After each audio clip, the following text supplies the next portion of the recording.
ನನ್ನ ಹೆಸರು ಶಿವಕುಮಾರ್ ಟೇಕೆ ಅಂತ. ನಾನು ಶ್ರೀ ವಿಘ್ನೇಶ್ವರ ಪ್ರೌಢಶಾಲೆ ಉಪ್ಪೇನಹಳ್ಳಿಯಲ್ಲಿ ವಿಜ್ಞಾನ ಶಿಕ್ಷಕನಾಗಿ ಕರ್ತವ್ಯವನ್ನು ನಿರ್ವಹಿಸ್ತಾ ಇದ್ದೀನಿ. ನಾವು ಕಳೆದ ತರಗತಿಯಲ್ಲಿ ಈ ಬಲ ಮತ್ತು ಒತ್ತಡಕ್ಕೆ ಸಂಬಂಧಪಟ್ಟ ಹಾಗೆ ಕೆಲವೊಂದು ಫಲಿತಾಂಶಗಳನ್ನು ನಾವು ತಿಳ್ಕೊಂಡಿದ್ದೀವಿ. ಅಂದರೆ ಆ ಫಲಿತಾಂಶಗಳು ಯಾವ್ಯಾವ ಅಂತ ಹೇಳಿದರೆ, ಬಲ ಅಂದ್ರೇನು, ಪರಸ್ಪರ ಕ್ರಿಯೆಯಿಂದ ಆಗ್ತಕ್ಕಂಥ ಬಲಗಳು, ಬಲಗಳ ಅನ್ವೇಷಣೆ, ಬಲದ ಪರಿಣಾಮಗಳು, ಸಂಪರ್ಕ ಬಲಗಳು ಮತ್ತು ಸಂಪರ್ಕ ರಹಿತ ಬಲಗಳು. ಆ ಸಂಪರ್ಕ ರಹಿತ ಬಲಗಳಲ್ಲಿ ನಾವು ಕಳೆದ ತರಗತಿಯಲ್ಲಿ ಕಲಿತಿರ್ತಕ್ಕಂಥ ಫಲಿತಾಂಶಗಳು ಯಾವ್ಯಾವು ಅಂತ ನೋಡೋಣ. ಮೊದಲನೇದು ಬಲ. ಬಲ ಆದಮೇಲೆ ಪರಸ್ಪರ ಕ್ರಿಯೆಯಿಂದ ಬಲಗಳು, ಬಲಗಳ ಅನ್ವೇಷಣೆ, ಬಲದ ಪರಿಣಾಮಗಳು, ಸಂಪರ್ಕ ಬಲಗಳು, ಸಂಪರ್ಕ ರಹಿತ ಬಲಗಳು. ಸಂಪರ್ಕ ರಹಿತ ಬಲಗಳಲ್ಲಿ ಕಾಂತೀಯ ಬಲ, ಸ್ಥಾಯಿ ವಿದ್ಯುತ್ ಬಲ, ಗುರುತ್ವಾಕರ್ಷಣ ಬಲ ಬರುತ್ತೆ. ಇಷ್ಟನ್ನು ತಿಳ್ಕೊಂಡಿರ್ತೀವಿ. ಈಗ ನಾವು ಒಂದ್ಸಗೆ ಎಲ್ಲವನ್ನೂ ಒಂದ್ಸರಿ ನಾವು ರೀಕಾಲ್ ಮಾಡಿಬಿಡೋಣ. ಸೊ ಮೊದಲನೇದು ಬಲ ಅಂದರೆ ಏನು ಮಕ್ಕಳೇ ಬಲ ಅಂತ ಹೇಳಿದ್ರೆ, ಬಲ ಅಂದರೆ ವಸ್ತುವಿನ ತಳ್ಳುವಿಕೆ ಅಥವಾ ಎಳೆಯುವಿಕೆಯನ್ನು ನಾವು ಏನಂತ ಕರಿತೀವಿ, ಬಲ ಅಂತ ಕರಿತೀವಿ. ಒಂದು ವಸ್ತುವನ್ನು ಎಳೆಯೋದು, ತಳ್ಳೋದು ಅಥವಾ ದೂಡೋದು, ಅದ್ರ ಮೇಲೆ ಒತ್ತಿಡಿಯೋದು. ಸೊ ಈ ಎಲ್ಲ ಕ್ರಿಯೆಗಳನ್ನು ನಾವು ಏನಂತ ಕರಿತೀವಿ, ಒಟ್ಟಿಗೆ ಬಲ ಅಂತ ಕರಿತೀವಿ ಮಕ್ಕಳು. ನಂತರ ಒಂದು ವಸ್ತು ಮತ್ತೊಂದರ ಮೇಲೆ ಪ್ರಕ್ರಿಯೆಗೆ ಒಳಪಟ್ಟಾಗ ಅವೆರಡರ ನಡುವೆ ಬಲ ಪ್ರಯೋಗ ಆಗುತ್ತೆ. ಸಾಮಾನ್ಯವಾಗಿ ಒಂದು ವಸ್ತುವಿನ ಮೇಲೆ ಒಂದಕ್ಕಿಂತ ಹೆಚ್ಚು ಬಲಗಳು ಪ್ರಯೋಗವಾದಾಗ, ಅದು ಬಲಗಳು ವರ್ತಿಸಿದಾಗ ವಸ್ತುವಿನ ಮೇಲೆ ಮೇಲಾಗ್ತಕ್ಕಂಥ ಪರಿಣಾಮ ಪ್ರಯೋಗಿಸಿದ ಒಟ್ಟು ಬಲಗಳಿಂದ ಆಗಿರುತ್ತೆ. ನಂತರ ಬಲದ ಪರಿಣಾಮಗಳು ಯಾವ್ಯಾವ ಅಂತ ನಾವು ತಿಳ್ಕೊಂಡಿದ್ವಿ. ಯಾವ ಬಲದ ಪರಿಣಾಮಗಳು? ಸೊ ಬಲ ಏನು ಮಾಡುತ್ತೆ ಅಂತ ಹೇಳಿದ್ರೆ, ಚಲನೆಯ ಸ್ಥಿತಿಯನ್ನು ಬದಲಾವಣೆ ಮಾಡುತ್ತೆ. ಚಲನೆಯ ಸ್ಥಿತಿಯನ್ನು ಬದಲಾವಣೆ ಮಾಡುತ್ತೆ ಅಂತ ಹೇಳಿದ್ರೆ, ಒಂದು ಕಾಯದ ಜವವನ್ನು ಬದಲಾಯಿಸುತ್ತೆ. ಒಂದು ಕಾಯ ನಿಶ್ಚಲ ಸ್ಥಿತಿಯಲ್ಲಿದ್ದರೆ ಅದನ್ನು ಚಲನೆಯ ಸ್ಥಿತಿಗೆ ತರುತ್ತೆ, ಅಥವಾ ಒಂದು ಕಾಯ ಚಲನೆಯ ಸ್ಥಿತಿಯಲ್ಲಿದ್ದರೆ ಅದನ್ನು ನಿಶ್ಚಲ ಸ್ಥಿತಿಗೆ ತರುತ್ತೆ. ಮತ್ತು ಬಲವು ವಸ್ತುಗಳ ಆಕಾರವನ್ನು ಬದಲಾಯಿಸುತ್ತೆ. ನಂತರ ಸಂಪರ್ಕ ಬಲಗಳಲ್ಲಿ ಎರಡು ವಿಧ ಬರುತ್ತೆ. ಒಂದು ಸ್ನಾಯು ಬಲ, ಇನ್ನೊಂದು ಘರ್ಷಣಾ ಬಲ. ಸ್ನಾಯು ಬಲ ಅಂತ ಹೇಳಿದರೆ ಶರೀರದಲ್ಲಿರ್ತಕ್ಕಂಥ ಸ್ನಾಯುಗಳ ಕ್ರಿಯೆಯಿಂದ ಉಂಟಾಗ್ತಕ್ಕಂಥ ಒಂದು ಬಲವನ್ನು ನಾವು ಸ್ನಾಯು ಬಲ ಅಂತ ಕರಿತೀವಿ. ನೆಕ್ಸ್ಟ್ ಘರ್ಷಣಾ ಬಲ. ಆಮೇಲೆ ಸಂಪರ್ಕ ರಹಿತ ಬಲಗಳು ಅಂತ ಹೇಳಿದರೆ, ಯಾವುದೇ ವಸ್ತುವಿಗೆ ಮತ್ತು ಯಾವುದೇ ಸಂಪರ್ಕ ಇಲ್ಲದೇ ಉಂಟಾಗ್ತಕ್ಕಂಥ ಬಲಗಳನ್ನು ನಾವು ಸಂಪರ್ಕ ರಹಿತ ಬಲಗಳು ಅಂತ ಕರಿತೀವಿ. ಸಂಪರ್ಕ ಬಲದಲ್ಲಿ ಎರಡು ರೀತಿ ಬರುತ್ತೆ. ಒಂದು ಸ್ನಾಯು ಬಲ ಬರುತ್ತೆ, ಇನ್ನೊಂದು ಘರ್ಷಣಾ ಬಲ ಬರುತ್ತೆ. ಸ್ನಾಯು ಬಲ ಅಂತ ಹೇಳಿದರೆ ಶರೀರದ ಸ್ನಾಯುಗಳಿಂದ ಉಂಟಾಗ್ತಕ್ಕಂಥ ಒಂದು ಬಲವನ್ನು ನಾವು ಸ್ನಾಯು ಬಲ ಅಂತ ಕರಿತೀವಿ. ನೆಕ್ಸ್ಟು ಘರ್ಷಣಾ ಬಲ. ನೆಕ್ಸ್ಟ್ ಬರ್ತಕ್ಕಂಥ ಸಂಪರ್ಕ ರಹಿತ ಬಲ ಅಂತ ಹೇಳಿದರೆ, ಬಲ ಪ್ರಯೋಗ ಮಾಡ್ತಕ್ಕಂಥ ವಸ್ತುವಿನ ಸಂಪರ್ಕ ಇಲ್ಲದೇ ಇದ್ದರೂ ಕೂಡ ಉಂಟಾಗ್ತಕ್ಕಂಥ ಒಂದು ಬಲಗಳಿಗೆ ನಾವು ಸಂಪರ್ಕ ರಹಿತ ಬಲಗಳು ಅಂತ ಕರಿತೀವಿ. ಆ ಸಂಪರ್ಕ ರಹಿತ ಬಲಗಳು ಯಾವುದು ಅಂತ ಹೇಳಿದರೆ, ಕಾಂತೀಯ ಬಲ, ಸ್ಥಾಯಿ ವಿದ್ಯುತ್ ಬಲ ಮತ್ತು ಗುರುತ್ವಾಕರ್ಷಣ ಬಲ. ಸೊ ಇಲ್ಲಿ ಕಾಂತೀಯ ಬಲದಲ್ಲಿ ನೀವು ಅದರ ಎಕ್ಸ್ಪೆರಿಮೆಂಟನ್ನು ನೋಡಿದ್ದೀರಿ ಲಾಸ್ಟ್ ಕ್ಲಾಸಲ್ಲಿ. ಅಂದರೆ ಯಾವುದೇ ಎರಡು ದಂಡಕಾಂತ ತೆಗೆದುಕೊಂಡು ಅವು ಒಂದಕ್ಕೊಂದು ಸಂಪರ್ಕ ಇಲ್ಲದಿದ್ದರೂ ಕೂಡ ಅವೆರಡು ದಂಡಕಾಂತಗಳ ನಡುವೆ ಬಲ ಏರ್ಪಡುತ್ತೆ. ಅದನ್ನು ನಾವು ಕಾಂತೀಯ ಬಲ ಅಂತ ಕರಿತೀವಿ. ಅದೇ ರೀತಿ ಸ್ಥಾಯಿ ವಿದ್ಯುತ್ ಬಲ ಮತ್ತು ಗುರುತ್ವಾಕರ್ಷಣ ಬಲ. ನೆಕ್ಸ್ಟು ಈ ದಿನ ನೋಡಿದ್ರೆ ಒತ್ತಡ ಅಂದ್ರೇನು, ಒತ್ತಡದ ಅನ್ವಯಗಳನ್ನು ಎಲ್ಲಿ ನಾವು ನಿತ್ಯ ಜೀವನದಲ್ಲಿ ಬಳಕೆ ಮಾಡಿಕೊಳ್ತೀವಿ, ದ್ರವ ಮತ್ತು ಅನಿಲಗಳಿಂದ ಉಂಟಾಗ್ತಕ್ಕಂಥ ಒತ್ತಡ ಮತ್ತು ವಾತಾವರಣದ ಒತ್ತಡದ ಬಗ್ಗೆ ಈ ಒಂದು ಕ್ಲಾಸಲ್ಲಿ ತಿಳ್ಕೊಳ್ಳೋಣ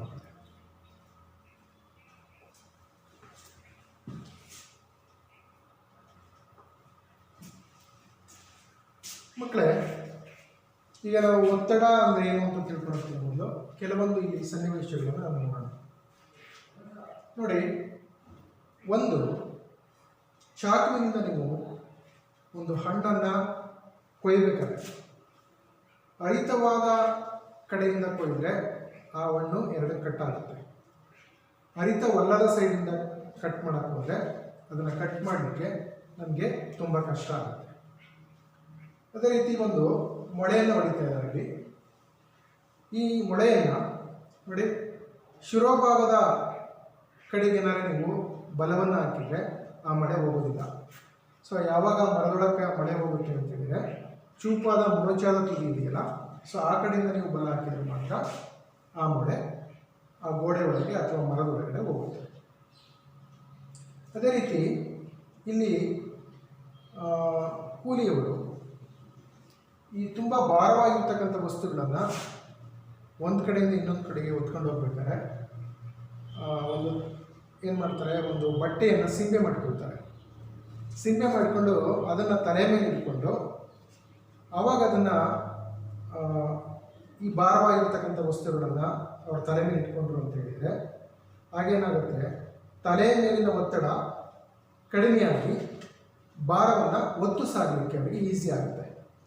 ಇಲ್ಲ ಅಂತ ಹೇಳಿದ್ರೆ ಏನಾಗುತ್ತೆ ಅಂತ ಹೇಳಿದರೆ ಭಾರೆಲ್ಲ ಒಂದೇ ಕಡೆಗೆ ಬಿದ್ದುಬಿಡುತ್ತೆ. ನಮ್ಮ ತಲೆ ಫ್ಲಾಟ್ ಇಲ್ಲ, ಹೌದಾ? ಸೊ ಭಾರ ಒಂದೇ ಕಡೆಗೆ ಬೀಳುತ್ತೆ. ಸೊ ಬಟ್ಟೆಯನ್ನು ಸುತ್ತಬಿಟ್ಟು ಅದ್ರ ಮೇಲೆ ನೀವು ವಸ್ತುವನ್ನು ಇಡೋದ್ರಿಂದ ಏನಾಗುತ್ತೆ, ಒತ್ತಡ ಎಲ್ಲ ಕಡೆಗೂ ತುಂಬ ಸ್ಪೇಸ್ ತಗೊಳುತ್ತೆ. ಒತ್ತಡ ತುಂಬ ವಿಸ್ತೀರ್ಣ ಜಾಸ್ತಿ ಆಗುತ್ತೆ. ನೆಕ್ಸ್ಟು ನೋಡಿ, ಇಲ್ಲೂ ಅಷ್ಟೇ ಒಂದು ಸ್ಕೂಲ್ ಬ್ಯಾಗ್ ಇರುತ್ತೆ. ಆ ಸ್ಕೂಲ್ ಬ್ಯಾಗನ್ನು ಕ್ಯಾರಿ ಮಾಡ್ಬೇಕಾದ್ರೆ ನಿಮಗೆ ಶಾಲೆಯಲ್ಲಿ ಶಾಲಾ ಬ್ಯಾಗ್ಗಳನ್ನು ಮಕ್ಕಳು ನೀವು ಬಳಸ್ತೀರಿ. ಸೊ ಅದರಲ್ಲಿ ಏನು ಮಾಡಿರ್ತಾರೆ ಅಂತ ಹೇಳಿದರೆ ಆ ಪಟ್ಟಿ ಏನಿದೆ, ಆ ಪಟ್ಟಿ ತುಂಬ ಅಗಲವಾಗಿರುತ್ತೆ. ತುಂಬ ತೆಳುವಾಗಿ ದಾರದಂಗೆ ಪಟ್ಟಿ ಏನಾಗಿತ್ತು ಅಂತ ಹೇಳಿದರೆ ಅದು ನಿಮಗೆ ಭಾರ ಅನಿಸುತ್ತೆ, ಹೌದಾ? ಸೊ ಅದು ಯಾಕೆ ಭಾರ ಅನಿಸುತ್ತೆ ಅಂತ ಹೇಳಿದರೆ ಇಲ್ಲಿ ವಿಸ್ತೀರ್ಣ ಜಾಸ್ತಿ ಇದ್ದಾಗ ಒತ್ತಡ ಕಡಿಮೆ ಆಗುತ್ತೆ ನಮಗೆ, ಹೌದಾ?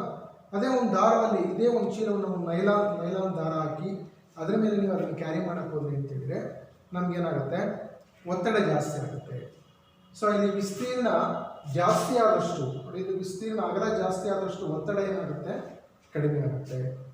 ಸೊ ಇಲ್ಲಿ ಮೊಳೆ ಇದೆ, ಹೌದಾ? ಈ ಮೊಳೆಯನ್ನು ಗೋಡೆಗಿಡಿದ್ರೆ ಹೋಗುತ್ತೆ. ನೋಡಿ, ಇದು ಮೊಳೆಯ ತುದಿ ಇದೆ. ತುದಿನಲ್ಲಿ ವಿಸ್ತೀರ್ಣ ಕಡಿಮೆ ಇದ್ದಾಗ ಸೊ ನಾವು ಆಗ್ತಕ್ಕಂಥ ಬಲಕ್ಕೆ ಒತ್ತಡ ಏನಾಗುತ್ತೆ ಅಂತ ಹೇಳಿದ್ರೆ ಜಾಸ್ತಿ ಆಗುತ್ತೆ. ಅದೇ ಈ ಕಡೆ ಶಿರೋಭಾಗ ಇದೆ. ಈ ಶಿರೋಭಾಗದಲ್ಲಿ ವಿಸ್ತೀರ್ಣ ಜಾಸ್ತಿ ಇದೆ. ಸೊ ಇದ್ರ ಮೇಲೆ ನಾವು ಬಲ ಪ್ರಯೋಗ ಮಾಡಿದರೆ ಒತ್ತಡ ಏನು ಬೀಳುತ್ತೆ ಅಂತ ಹೇಳಿದ್ರೆ ಕಡಿಮೆ ಬೀಳುತ್ತೆ. ಸೊ ಇಲ್ಲಿ ಅಷ್ಟೇ ನೈಫ್ ಅಥವಾ ಚಾಕ್ನಲ್ಲಿ ಈ ಮೊನಚಾಗಿರ್ತಕ್ಕಂಥ ಭಾಗದಲ್ಲಿ ನೀವು ಹಣ್ಣನ್ನು ಅಥವಾ ಬೇರೆ ಯಾವುದೋ ಒಂದು ವಸ್ತುವನ್ನು ಕಟ್ ಮಾಡಿದರೆ ಅದು ಕಟ್ ಆಗುತ್ತೆ. ಮೊನಚಲ್ಲದ ಭಾಗದಲ್ಲಿ ಅದನ್ನು ಕಟ್ ಮಾಡಲಿಕ್ಕೆ ಹೋದರೆ ಅವನ್ನು ಕಟ್ ಆಗೋದಿಲ್ಲ ಮಕ್ಕಳು, ಹೌದಾ? ಸೊ ಈಗ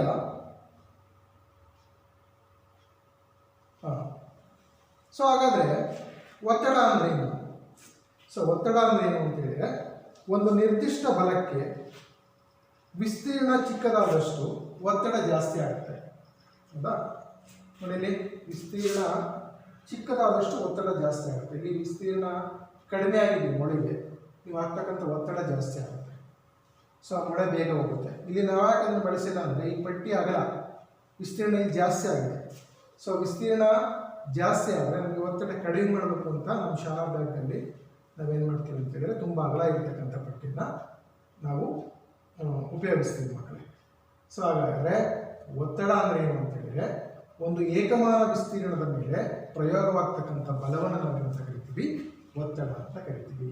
ಸೊ ಒತ್ತಡ ಇಸ್ ಈಕ್ವಲ್ ಟು ಬಲ ಡಿವೈಡೆಡ್ ಬೈ ವಿಸ್ತೀರ್ಣ. ಒತ್ತಡ ಇಸ್ ಈಕ್ವಲ್ ಟು ಬಲ ಡಿವೈಡೆಡ್ ಬೈ ವಿಸ್ತೀರ್ಣ. ಸೊ ಇದನ್ನು ನಾವು ಇನ್ನೊಂದು ರೀತಿ ಹೇಗಿರ್ಬೋದು ಅಂತ ಹೇಳಿದರೆ ನೋಡಿ, ಈ ಸೂತ್ರ ಹಾಕ್ತೀವಿ, FAP. ನೋಡಿ, ಎ ಅಂತ ಹೇಳಿದರೆ ಇದು ಏರಿಯಾ ಅಥವಾ ವಿಸ್ತೀರ್ಣ ಅಂತ. ಸೊ ಇಲ್ಲಿ ಎಫ್ ಅಂತ ಹೇಳಿದರೆ ಫೋರ್ಸ್ ಅಥವಾ ಬಲ ಅಂತ, ಪಿ ಅಂತ ಹೇಳಿದರೆ ಪ್ರೆಸರ್ ಅಥವಾ ಒತ್ತಡ ಅಂತ. ಸೊ ಒತ್ತಡ pressure is equal to force by area. ಇದನ್ನು ನಾವು ರಿವರ್ಸ್ ಮಾಡಿ ಈ ಏರಿಯಾ ಈ ಕಡೆಯಿಂದ ಏನಾಗುತ್ತೆ, area is equal to force by pressure ಆಗುತ್ತೆ. ಅದೇ ರೀತಿ ಫೋರ್ಸ್ ಅಂತ ಹೇಳಿದ್ರೆ ಏನು, ಬಲ ಅಂತ ಹೇಳಿದ್ರೆ ಏನು ಅಂತ ಹೇಳಿದ್ರೆ ವಿಸ್ತೀರ್ಣ ಇಂಟು ಒತ್ತಡ, ಇವೆರಡನ್ನು ಗುಣಿಸಿ ನಮ್ಗೆ ಏನು ಸಿಗುತ್ತೆ, ಫೋರ್ಸ್ ಅಥವಾ ಬಲ ಸಿಗುತ್ತೆ. ಸೊ ಅದಕ್ಕೆ ಈ ಒಂದು ಸೂತ್ರವನ್ನು ನೀವು ನೆನ್ಪಿಟ್ಕೋಬೇಕು. F is equal to A into P, or A is equal to F by P, or pressure P is equal to F divide by A. So ಇದು ಒತ್ತಡಕ್ಕೆ ಸಂಬಂಧಪಟ್ಟಿರ್ತಕ್ಕಂಥ ಒಂದು ಸೂತ್ರ. ಸೊ ಒತ್ತಡ ಅಂದ್ರೇನು, ಒಂದು ಏಕಮಾನ ವಿಸ್ತೀರ್ಣದ ಮೇಲೆ ಪ್ರಯೋಗವಾಗ್ತಕ್ಕಂಥ ಬಲವನ್ನು ನಾವೇನಂತ ಕರಿತೀವಿ, ಒತ್ತಡ ಅಂತ ಕರಿತೀವಿ. ಸೊ ಒತ್ತಡ ಇಸ್ ಈಕ್ವಲ್ ಟು ಬಲ ಡಿವೈಡ್ ಬೈ ವಿಸ್ತೀರ್ಣ, ಬಲ ಡಿವೈಡ್ ಬೈ ವಿಸ್ತೀರ್ಣ. ಸೊ ಓಕೆ, ಈಗ ನೆಕ್ಸ್ಟ್ ದ್ರವ ಮತ್ತು ಅನಿಲಗಳಿಂದ ಉಂಟಾಗ್ತಕ್ಕಂಥ ಒತ್ತಡದ ಬಗ್ಗೆ ನಾವು ತಿಳ್ಕೊಳ್ಳೋಣ. ಸೊ ನಾವೀಗ ಲಾಸ್ಟ್ ಇದರಲ್ಲಿ ಏನು ಮಾಡಿ ಚಟುವಟಿಕೆಯಲ್ಲಿ ಏನು ಗಮನಿಸಿದ್ವಿ ಅಂತ ಹೇಳಿದ್ರೆ ಘನವಸ್ತುಗಳಿಂದ ಉಂಟಾಗ್ತಕ್ಕಂಥ ಒತ್ತಡದ ಬಗ್ಗೆ ನಾವು ತಿಳ್ಕೊಂಡಿದ್ವಿ, ಹೌದಾ. ಘನವಸ್ತು ಅಂತ ಹೇಳಿದ್ರೆ ಮೊಳೆ ಇರ್ಬೋದು ಅಥವಾ ಹರಿತವಾಗಿರ್ತಕ್ಕಂಥ ಚಾಕು ಇರ್ಬೋದು, ಅದರಲ್ಲಿ ಯಾವ ರೀತಿ ಒತ್ತಡ ಆಗುತ್ತೆ ಅಂತ. ಈಗ ಅದೇ ರೀತಿ ದ್ರವ ಮತ್ತು ಅನಿಲಗಳಿಂದ ಒತ್ತಡ ಹೇಗೆ ಉಂಟಾಗುತ್ತೆ ಅನ್ನೋದನ್ನ ತಿಳ್ಕೊಳ್ಳೋಣ. ನೋಡಿ ಮಕ್ಕಳೇ, ಈಗ ನಾನು ಏನು ಮಾಡಿದ್ದೀನಿ ಅಂತ ಹೇಳಿದ್ರೆ ಒಂದು ಟ್ರಾನ್ಸ್ಪರೆಂಟ್ ಪೈಪ್ ಅಥವಾ ಪ್ಲಾಸ್ಟಿಕ್ ಪೈಪ್, ಟ್ರಾನ್ಸ್ಪರೆಂಟ್ ಇರ್ತಕ್ಕಂಥ ಒಂದು ಬೀಕರ್ ಇರ್ಬೋದು ಅಥವಾ ಪ್ಲಾಸ್ಟಿಕ್ ಪೈಪನ್ನು ತೆಗೆದುಕೊಳ್ಳಿ. ಸೊ ಅದಕ್ಕೆ ನೀವು ಅಳತೆಗಳನ್ನು ಮಾರ್ಕ್ ಮಾಡಬೇಕಿದೆ. ಅದರ ಒಂದು ತುದಿಗೆ ನಾವೇನು ಕಟ್ಟಬೇಕು ಅಂತ ಹೇಳಿದ್ರೆ ಒಂದು ಬಲೂನನ್ನು ಕಟ್ಟಬೇಕು, ಹೌದಾ. ಸೊ ಅದರ ಒಂದು ತುದಿಗೆ ನಾವು ಏನೋ ಒಂದು ರಬ್ಬರ್ ಹಾಳೆ ಅಥವಾ ಒಂದು ಬಲೂನನ್ನು ಕಟ್ಟಬೇಕು. ನೆಕ್ಸ್ಟ್ ಅದನ್ನು ಸಮಾಂತರವಾಗಿ ಈ ರೀತಿ ಕೈಯಲ್ಲಿ ಹಿಡಿಬೇಕು. ಈಗ ನಾನು ಏನು ಮಾಡ್ತೀನಿ, ಈ ನೋಡಿ ಇಲ್ಲಿ ಇದು ಓಪನ್ ಇದೆ, ಪೈಪಲ್ಲಿ ಒಂದು ಸೈಡು ಓಪನ್ ಇದೆ, ಇನ್ನೊಂದು ಸೈಡ್ ಏನು ಮಾಡಿದ್ದೀನಿ ನಾನು ಬಲೂನ್ ಅಥವಾ ಒಂದು ಪ್ಲಾಸ್ಟಿಕ್ ಹಾಳೆಯನ್ನು ಅಥವಾ ರಬ್ಬರ್ ಹಾಳೆಯನ್ನು ಕಟ್ಟಿದ್ದೀನಿ. ಸೊ ಈಗ ಏನು ಮಾಡಿದ್ದೀನಿ, ಇದರ ಇನ್ನೊಂದು ಕಡೆಯಿಂದ ನೀರನ್ನು ಹಾಕಿದ್ದೀನಿ ನಾನು ಈ ಪೈಪಿಗೆ.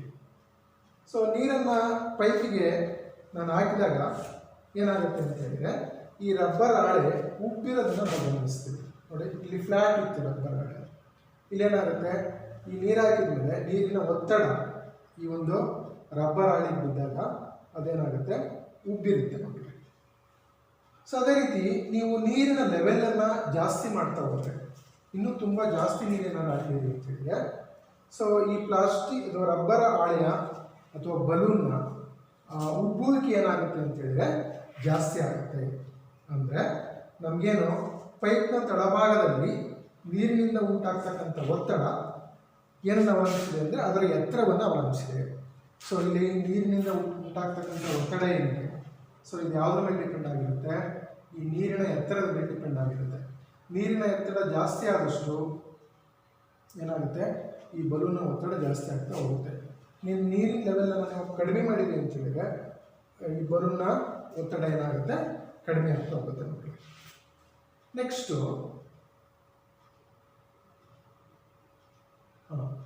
ಇನ್ನೊಂದು ಇದಕ್ಕೆ ಬರೋಣ.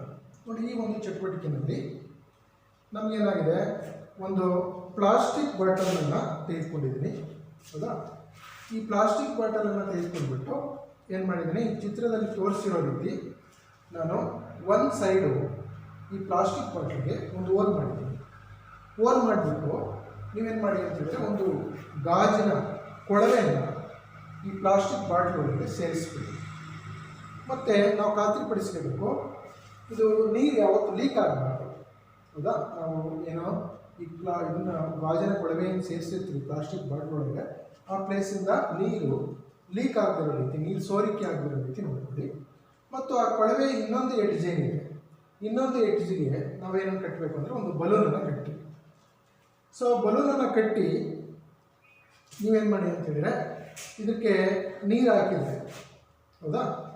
ಸೊ ಈಗ ಏನಾಗುತ್ತೆ, ಪಾತ್ರೆಯ ತಳಭಾಗದಲ್ಲಿ ಒತ್ತಡ ನೋಡಿ ಈ ರೀತಿ ಉಂಟಾಗುತ್ತೆ, ಹೌದಾ.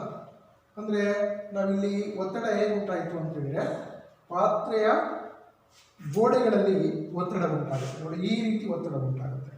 ಬರೀ ತಳಭಾಗದಲ್ಲಿ ಮಾತ್ರ ಅಲ್ಲ, ನಾವು ಹಿಂದಿನ ಎಕ್ಸ್ಪೆರಿಮೆಂಟಲ್ಲಿ ಏನು ನೋಡಿದ್ವಿ, ತಳಭಾಗದಲ್ಲಿ ಒತ್ತಡ ಉಂಟಾಗೋದನ್ನು ನೋಡಿದ್ವಿ. ಆದರೆ ಇಲ್ಲಿ ಏನು ನೋಡ್ತಾ ಇದೀವಿ, ಪಾತ್ರೆಯ ಗೋಡೆಗಳ ಮೇಲೆ ಒತ್ತಡ ನೋಡಿ, ಈ ರೀತಿ ಒತ್ತಡವನ್ನು ಅದು ಉಂಟು ಮಾಡ್ತಾ ಇದೆ. ಅಂದರೆ ದ್ರವವು ಪಾತ್ರೆಯ ಗೋಡೆಯ ಮೇಲೆ ಒತ್ತಡವನ್ನು ಬೀರುತ್ತೆ. ನೋಡಿ, ದ್ರವ ಅಂತಕ್ಕಂಥದ್ದು ನೋಡಿ ಯಾವಾಗಲೂ ಏನೋ ಬಾಟಲ್ನ ಕೆಳಭಾಗದಲ್ಲೇ ಒತ್ತಡವನ್ನು ಬೀರೋದಿಲ್ಲ, ಬದಲಾಗಿ ಅದರ ಗೋಡೆಯ ಮೇಲೂ ಕೂಡ ಅದು ಒತ್ತಡವನ್ನು ಬೀರುತ್ತೆ. ಇದೇ ರೀತಿ ಇನ್ನೊಂದು ಬಾಟ್ಲಿಯನ್ನು ತಗೊಂಡಿದ್ದೀನಿ. ಇನ್ನೊಂದು ಬಾಟ್ಲಲ್ಲಿ ನಾನು ಏನು ಮಾಡಿದ್ದೀನಿ ಅಂತ ಹೇಳಿದರೆ, ಒಂದು ಪ್ಲಾಸ್ಟಿಕ್ ಬಾಟ್ಲನ್ನು ತೆಗೆದುಕೊಂಡಿದ್ದೀನಿ. ಪ್ಲಾಸ್ಟಿಕ್ ಬಾಟ್ಲನ್ನು ತೆಗೆದುಕೊಂಡು ಅದರ ತಳಭಾಗದಲ್ಲಿ ನಾನೇನು ಮಾಡಿದ್ದೀನಿ, ಒಂದೇ ಎತ್ತರ ಇರ್ತಕ್ಕಂಥ ಇರೋ ರೀತಿ 3 ಹೋಲ್ಗಳನ್ನು ಮಾಡಿದ್ದೀನಿ. 3 ರಂಧ್ರಗಳನ್ನು ಈ ಬಾಟ್ಲಲ್ಲಿ ನಾನು ಕೊರೆದಿದ್ದೀನಿ. ನಂತರ ಆ ಪ್ಲಾಸ್ಟಿಕ್ ಬಾಟ್ಲಿಗೆ ನಾವು ನೀರನ್ನು ಹಾಕಿದಾಗ, ಈ ಪ್ಲಾಸ್ಟಿಕ್ ಮೇಲೆ ನೀರನ್ನು ಹಾಕಿದಾಗ ಸೊ ನೀರು ಏನು ಮಾಡುತ್ತೆ ಅಂತ ಹೇಳಿದರೆ, ಸೊ ಇಲ್ಲಿಂದ ಈ ಬಾಟ್ಲ್ ಒಳಗಡೆ ನೀರು ಬಿದ್ದ ಮೇಲೆ ಆ ನೀರು ಈ ಒಂದು ರಂಧ್ರಗಳ ಮುಖಾಂತರ ಸಮಾನ ದೂರದಲ್ಲಿ ಹೊರಗೆ ಬರುತ್ತೆ. ನೋಡಿ, ಒಂದು ಜಾಸ್ತಿ ಒಂದು ಕಡಿಮೆ ದೂರದಲ್ಲಿ ಆಗೋದಿಲ್ಲ. ಸೊ ಇಲ್ಲಿ ಯಾವ ರೀತಿ ಹೊರಗೆ ಬರ್ತಿದೆ, ಸಮಾನ ದೂರದಲ್ಲಿ ಏನೋ ನೀರು ಹೊರಗೆ ಬರ್ತಾ ಇದೆ. ಅಂದರೆ ನಮಗೆ ಏನಾಗುತ್ತೆ, ದ್ರವಗಳು ಒಂದೇ ಆಳದಲ್ಲಿ ಸಮಾನವಾಗಿರ್ತಕ್ಕಂಥ ಒತ್ತಡವನ್ನು ಉಂಟು ಮಾಡ್ತವೆ. ನೋಡಿ, ಇದರ ಹತ್ರ ಒಂದೇ ಇದೆ, ಹೌದಾ? ಸೊ ದ್ರವಗಳು ಒಂದೇ ಆಳದಲ್ಲಿ ಸಮಾನವಾಗಿರ್ತಕ್ಕಂಥ ಒತ್ತಡವನ್ನು ಉಂಟು ಮಾಡ್ತವೆ ಅಂತಕ್ಕಂಥದ್ದು ಈ ಒಂದು ಚಟುವಟಿಕೆಯಿಂದ ಗೊತ್ತಾಗುತ್ತೆ. ನಂತರ ಇನ್ನೊಂದಿದೆ ನೋಡಿ, ಇಲ್ಲಿ ನಾನೇನು ಮಾಡಿದ್ದೀನಿ, ಒಂದು ಗ್ಲಾಸ್ ಬೀಕರ್ ಇದೆ ಅಥವಾ ಒಂದು ಪ್ಲಾಸ್ಟಿಕ್ನ ಬಾಟ್ಲಿ ಇದೆ. ಆ ಪ್ಲಾಸ್ಟಿಕ್ ಬಾಟ್ಲಲ್ಲಿ ನಾನೇನು ಮಾಡಿದ್ದೀನಿ, 3 ರಂಧ್ರಗಳನ್ನು ಮಾಡಿದ್ದೀನಿ. ಆ 3 ರಂಧ್ರಗಳ ಎತ್ತರಗಳು ಬೇರೆ ಬೇರೆ ಇದೆ. ಒಂದನ್ನು ತೀರಾ ತಳದಲ್ಲೇ ರಂಧ್ರ ಮಾಡಿದ್ದೀನಿ, ಇನ್ನೊಂದನ್ನು ಮಧ್ಯಭಾಗದಲ್ಲಿ ರಂಧ್ರ ಮಾಡಿದ್ದೀನಿ, ಇನ್ನೊಂದನ್ನು ತೀರಾ ಮೇಲಿಂದ ರಂಧ್ರ ಮಾಡಿದ್ದೀನಿ, ಸ್ವಲ್ಪ ಬಿಟ್ಟು. ಸೊ ಇವಾಗ ಏನಾಗುತ್ತೆ, ಈ ಒಂದು ಪ್ಲಾಸ್ಟಿಕ್ ಬಾಟ್ಲಿಗೆ ನೀವು ನೀರನ್ನು ಹಾಕಿದರೆ, ಮೇಲಿಂದ ನೀರನ್ನು ಹಾಕಿದರೆ, ಸೊ ಈ ಕೊಳವೆಗಳ ಮುಖಾಂತರ ಹೊರಬರ್ತಕ್ಕಂಥ ನೀರಿನ ಏನಿದೆ ಒತ್ತಡ ಏನಿದೆ ಅದು ಬೇರೆ ಬೇರೆ ರೀತಿ ಇರುತ್ತೆ. ನೋಡಿ, ತುಂಬ ಕೆಳಭಾಗದಲ್ಲಿರ್ತಕ್ಕಂಥದ್ದು ತುಂಬ ದೂರ ಮುಂದಕ್ಕೆ ನೀರು ಬರುತ್ತೆ, ನೀರು ಪಾಸ್ ಆಗುತ್ತೆ. ಮಧ್ಯದಲ್ಲಿ ಬರ್ತಕ್ಕಂಥದ್ದು ಮಧ್ಯಭಾಗದಲ್ಲಿ ನೀರು ಬಂದುಬಿಡುತ್ತೆ. ತುಂಬ ಎತ್ತರ ಇರ್ತಕ್ಕಂಥದ್ದು ಸೊ ನೀರೇನಾಗ್ತಿದೆ ಅಂತ ಹೇಳಿದ್ರೆ ಅಲ್ಲೇ ಬೀಳ್ತಿದೆ, ಹೌದಾ? ಸೊ ಅಂದರೆ ದ್ರವಗಳು ಬೇರೆ ಬೇರೆ ದೂರದಲ್ಲಿ ಬೇರೆ ಬೇರೆ ಒತ್ತಡವನ್ನು ಬೀರ್ತವೆ. ಅರ್ಥ ಆಯ್ತಲ್ಲ ಮಕ್ಕಳ? ಬೇರೆ ಬೇರೆ ದೂರದಲ್ಲಿ ಬೇರೆ ಬೇರೆ ಒತ್ತಡವನ್ನು ಬೀರ್ತವೆ. ನೆಕ್ಸ್ಟು ಇಲ್ಲಿ ಒಂದು ನೀರಿನ ಕೊಳಾಯಿ ಇದೆ, ಹೌದಾ? ಸೊ ಈ ನೀರಿನ ಕೊಳಾಯಿನಲ್ಲಿ ಏನು ಮಾಡಿರ್ತೀವಿ, ನೀರನ್ನು ಚಿಮ್ಮೋದನ್ನು ನೋಡಿರ್ತೀವಿ ನೀವು ಸಾಮಾನ್ಯವಾಗಿ. ಎಲ್ಲೋ ನೀವು ಕುಡಿಲಿಕ್ಕೋಸ್ಕರ ವಾಟರ್ ಕನೆಕ್ಷನ್ಗೋಸ್ಕರ ಒಂದು ಪೈಪನ್ನು ಹಾಕಿರ್ತಾರೆ. ಆ ಪೈಪನ್ನು ಹಾಕಿದಾಗ ಆ ಪೈಪ್ ಏನಾದರೂ ಪ್ಯಾಚ್ ಆಗಿದ್ರೆ ಅಥವಾ ಲೀಕ್ ಆಗಿದ್ರೆ ಸೊ ಈ ರೀತಿ ನೀರು ಚಿಮ್ಮುತ್ತೆ. ಅಂದರೆ ನೀರು ಕಡೆ ಎಲ್ಲ ಭಾಗದಲ್ಲೂ ಕೂಡ ನೀರು ಮೇಲ್ಗಡೆ ಬರುತ್ತೆ. ಅಂದರೆ ಏನು ಮಾಡುತ್ತಿದೆ, ಸೊ ಆ ಪ್ರೆಷರ್ ಒತ್ತಡ ಏನಿದೆ ಅದು ಸಮಾನವಾಗಿರ್ತಕ್ಕಂಥ ಒತ್ತಡವನ್ನು ಹಾಕುತ್ತೆ. ಸೊ ಆ ರಂಧ್ರಗಳ ಮುಖಾಂತರ ಸಮಾನವಾಗಿ ತುಂಬ ಫಾಸ್ಟಾಗಿ ನೀರು ಹೊರಗೆ ಬರುತ್ತೆ ಪೈಪಿಂದ. ಓಕೆ, ಸೊ ಅದರಿಂದ ನೋಡಿ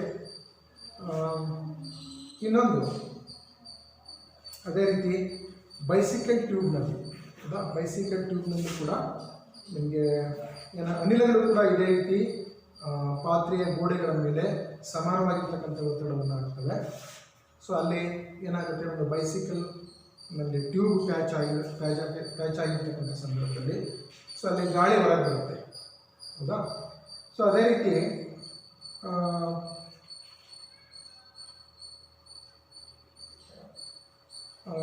ಘನವಸ್ತು ಮತ್ತು ದ್ರವ ವಸ್ತುಗಳ ರೀತಿ ಅನಿಲಗಳು ಕೂಡ ಒಂದು ಪಾತ್ರೆಯ ಮೇಲೆ ಸಮಾನವಾಗಿರ್ತಕ್ಕಂಥ ಒತ್ತಡವನ್ನು ಹಾಕ್ತವೆ. ನೀವು ಬಲೂನನ್ನು ಊದಿದಾಗ ಅದರ ಬಾಯನ್ನು ಏಕೆ ಮುಚ್ಚಬೇಕು, ಹೌದಾ? ನೀವು ಬಲೂನ್ ಊದ್ತೀರಿ, ಬಲೂನ್ ಊದಿ ದಾರ ಕಟ್ಟೋದಕ್ಕಿಂತ ಮೊದಲು ಅದರ ಬಾಯನ್ನು ಮುಚ್ಚಬೇಕಾಗುತ್ತೆ. ಏಕೆ ಅಂತೇಳಿದರೆ ಅಲ್ಲಿ ಆ ಬಲೂನ್ ಒಳಗಡೆ ಜಾಸ್ತಿ ಒತ್ತಡ ಇರುತ್ತೆ, ವಾತಾವರಣದಲ್ಲಿ ಕಡಿಮೆ ಒತ್ತಡ ಇರುತ್ತೆ. ಸೊ ಅದರಿಂದ ಗಾಳಿ ಏನು ಬರುತ್ತೆ ಅಂತ ಹೇಳಿದ್ರೆ, ನೀವು ಮುಚ್ಚದೇ ಹೋದರೆ ಆ ಬಲೂನಿಂದ ಹೊರಗಡೆ ಬರುತ್ತೆ, ಕಡಿಮೆ ಒತ್ತಡ ಇರ್ತಕ್ಕಂಥ ಪ್ರದೇಶಕ್ಕೆ ಬರುತ್ತೆ. ಸೊ ಗಾಳಿ ಎಲ್ಲ ದಿಕ್ಕಿನಲ್ಲೂ ಕೂಡ ಒತ್ತಡವನ್ನು ಬೀರುತ್ತೆ. ಹೌದಾ. ಇಡೀ ಬಲೂನ್ನ ಎಲ್ಲ ಸುತ್ತ ಎಲ್ಲ ಪ್ಲೇಸಲ್ಲೂ ಕೂಡ ಒತ್ತಡವನ್ನು ಬೀರುತ್ತೆ. ಅದೇ ರೀತಿ ಸಹ ಈ ಬೈಸಿಕಲ್ ಟ್ಯೂಬ್ನಲ್ಲಿ ಪಂಚರ್ ಆದಾಗ ಟ್ಯೂಬ್ನಲ್ಲಿ ಇರ್ತಕ್ಕಂಥ ಗಾಳಿ ಏನಾಗುತ್ತೆ ಅಂತ ನಿಮಗೆ ಗೊತ್ತಿದೆ. ಸೊ ಅಲ್ಲಿ ಬಲೂನ್ ಅಥವಾ ಕೊಳವೆಯ ಒಳಗೋಡೆಗಳ ಮೇಲೆ ಗಾಳಿ ಒತ್ತಡ ಬೀರುತ್ತೆ. ಸೊ ಇದರಿಂದ ನಮ್ಗೆ ಏನು ಗೊತ್ತಾಗುತ್ತೆ ಅಂತ ಹೇಳಿದ್ರೆ ಅನಿಲಗಳು ಕೂಡ ಪಾತ್ರೆಯ ಗೋಡೆಗಳ ಮೇಲೆ ಒತ್ತಡವನ್ನು ಬೀರುತ್ತವೆ ಅಂತ ನಾವು ಹೇಳಬಹುದು. ನೆಕ್ಸ್ಟು ವಾತಾವರಣದಿಂದ ಒತ್ತಡ. ಈ ವಾತಾವರಣ ಅಂತ ಹೇಳಿದ್ರೆ ನಮ್ಮ ಸುತ್ತಮುತ್ತ ಇರ್ತಕ್ಕಂಥ ಪರಿಸರವನ್ನು ನಾವು ವಾತಾವರಣ ಅಂತ ಕರಿತೀವಿ. ಸೊ ಈ ವಾತಾವರಣದಲ್ಲಿ ಗಾಳಿಯು ಭೂಮಿಯ ಮೇಲ್ಮೈಯಿಂದ ಹಲವು ಕಿಲೋಮೀಟರ್ವರೆಗೆ ಗಾಳಿ ವಿಸ್ತರಿಸಿದೆ. ಗಾಳಿಯ ಈ ಒದುಕಿಯನ್ನು ನಾವೇನಂತ ಕರಿತೀವಿ ಅಂತ ಹೇಳಿದ್ರೆ ವಾತಾವರಣ ಅಂತ ಕರಿತೀವಿ. ಸೊ ಈ ಗಾಳಿ ಬೀರ್ತಕ್ಕಂಥ ಒತ್ತಡವನ್ನು ನಾವು ವಾತಾವರಣದ ಒತ್ತಡ ಅಂತ ಕರಿತೀವಿ. ಅಂದರೆ ನಮ್ಮ ವಾತಾವರಣದಲ್ಲಿ ಗಾಳಿ ಉಂಟು ಮಾಡತಕ್ಕಂಥ ಒತ್ತಡವನ್ನು ನಾವು ವಾತಾವರಣದ ಒತ್ತಡ ಅಂತ ಕರಿತೀವಿ. ಸೊ ಇದಕ್ಕೆ ಒಂದು ಎಕ್ಸ್ಪೆರಿಮೆಂಟ್, ಒಂದು ಪ್ರಯೋಗ ಇದೆ ಅಂತಂದರೆ, ಒಂದು ಉತ್ತಮ ಗುಣಮಟ್ಟದ ರಬ್ಬರ್ ಸಕ್ಕರನ್ನು ತೆಗೆದುಕೊಳ್ಳಿ. ಸೊ ಇದು ಸಣ್ಣ ರಬ್ಬರ್ನ ಬಟ್ಟಲಿನ ಥರ ಕಾಣಿಸುತ್ತೆ ನೋಡಿ, ಈ ಥರ ಸಣ್ಣ ಬಟ್ಟಲಿನ ಒಂದು ರಬ್ಬರ್ ಥರ ಕಾಣಿಸುತ್ತೆ. ಸೊ ಈ ಸಕ್ಕರವನ್ನು ತೆಗೆದುಕೊಂಡ್ಬಿಟ್ಟು ನೀವೇನು ಮಾಡಬೇಕು ಅಂತ ಹೇಳಿದರೆ, ಸೊ ಅದನ್ನು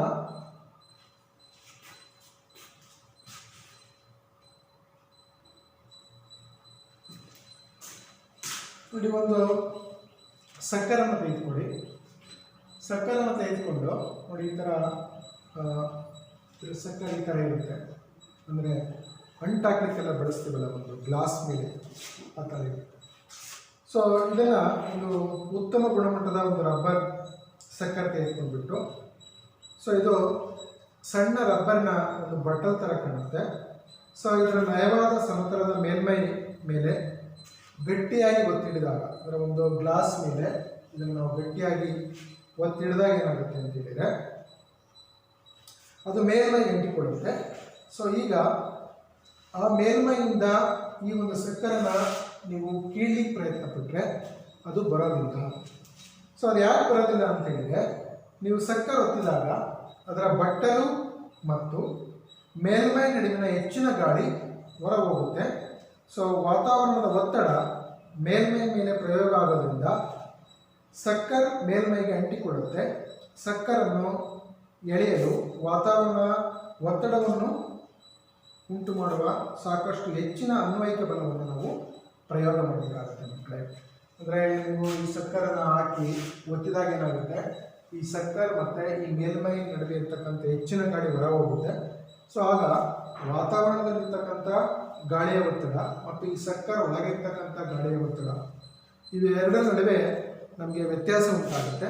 ಸೊ ಅದಕ್ಕಾಗಿ ತುಂಬ ಬಲಪ್ರಯೋಗ ಮಾಡಿದಾಗ ಮಾತ್ರ ನಾವು ಈ ಸಕ್ಕರನ್ನು ಹೊರಗೆ ತೆಗಲಿಕ್ಕೆ ಸಾಧ್ಯ ಆಗುತ್ತೆ. ಸೊ ಇಲ್ಲಿದೆ ನೋಡಿ, ಏರ್ ಲೋ ಪ್ರೆಷರ್. ಅಂದರೆ ಈ ಸಕ್ಕರನ್ನ ಇದಾಗ್ತಾ ಇದೆ.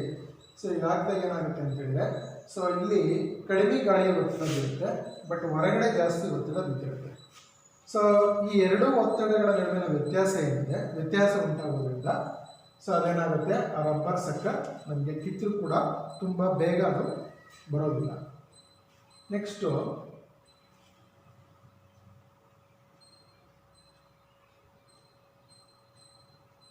ನೋಡಿ, ಇಲ್ಲಿ ಕೂಡ ಅಷ್ಟೇ. ಸೊ ಇಲ್ಲಿ ಅಟ್ಮಾಸ್ಫಿಯರಿಕ್ ಪ್ರೆಷರ್ ಅಂದರೆ ನೀವು ಯಾವುದೇ ಒಂದು ಗ್ಲಾಸ್ ಮೇಲೆ ಒಂದು ಪೇಪರ್, ಒಂದು ಗ್ಲಾಸ್ ಲೋಟ ನೀರು ತಗೊಂಡು ಅದನ್ನು ಉಲ್ಟಾ ಈ ಥರ ಹಿಂಗೆ ಹಾಕಿದಾಗ, ಒಂದು ರಟ್ಟಿನ ಮೇಲೋ ಏನೋ ಅಥವಾ ಇದನ್ನು ಬೋರ್ಲ್ ಹಾಕಿದಾಗ ಒಂದು ಗ್ಲಾಸ್ ನೀರನ್ನು, ಸೊ ಹಾಗೇನಾಗುತ್ತೆ, ಎರಡು ರೀತಿ ಒತ್ತಡಗಳಿರುತ್ತೆ. ಒಂದು, ಈ ಗ್ಲಾಸ್ನಲ್ಲಿರ್ತಕ್ಕಂಥ ನೀರು ಕೆಳಮುಖ ಒತ್ತಡವನ್ನು ಬೀರುತ್ತೆ.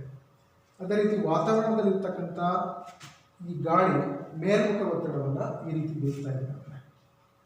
ನೆಕ್ಸ್ಟು ಇದೆ ನೋಡಿ, ಇದು ಏನಂತ ಹೇಳಿದರೆ, ಈ ಅಟ್ಮಾಸ್ಫಿಯರಿಕ್ ಪ್ರೆಷರಲ್ಲಿ ಸಿರೆಂಜಲ್ಲೆಲ್ಲ ನಾವು ಈ ಥರ ನೀರನ್ನು ಏನು ಮಾಡ್ತಿದ್ದೀವಿ, ಇಂಜೆಕ್ಟ್ ಮಾಡ್ತಿದ್ದೀವಿ, ಹೌದಾ. ಸೊ ಇಲ್ಲಿ ಏನಾಗಿರುತ್ತೆ, ಇದರೊಳಗಡೆ ತುಂಬ ಕಡಿಮೆ ಪ್ರೆಷರ್ ಇರುತ್ತೆ, ಹೌದಾ. ಬಟ್ ಇದರೊಳಗಡೆ ನೀರೊಳಗಡೆ ಏನಾಗಿರುತ್ತೆ ಅಂತ ಹೇಳಿದರೆ ಜಾಸ್ತಿ ಪ್ರೆಷರ್ ಇರುತ್ತೆ. ಸೊ ಅಲ್ಲಿ ಒತ್ತಡಗಳ ವ್ಯತ್ಯಾಸ ಉಂಟಾಗುತ್ತೆ. ಸೊ ಒತ್ತಡಗಳ ವ್ಯತ್ಯಾಸ ಉಂಟಾಗೋದ್ರಿಂದ ನೀವು ನೀರೊಳಗಡೆ ಬಿಡಬೇಕಾದ್ರೆ ಏನಾಗುತ್ತೆ, ತುಂಬ ಪ್ರೆಷರ್ನ ಹಾಕಬೇಕಾಗುತ್ತೆ. ನೆಕ್ಸ್ಟ್ ಇಲ್ಲಿ ಡ್ರಾಪರ್ ಇದೆ, ಹೌದಾ. ಸೊ ಈ ಡ್ರಾಪರನ್ನು ಇಂಕ್ ಬಾಟ್ಲಲ್ಲೆಲ್ಲ ಸಾಮಾನ್ಯವಾಗಿ ಈ ರೀತಿ ಡ್ರಾಪರನ್ನು ನಾವು ಯೂಸ್ ಮಾಡ್ತೀವಿ.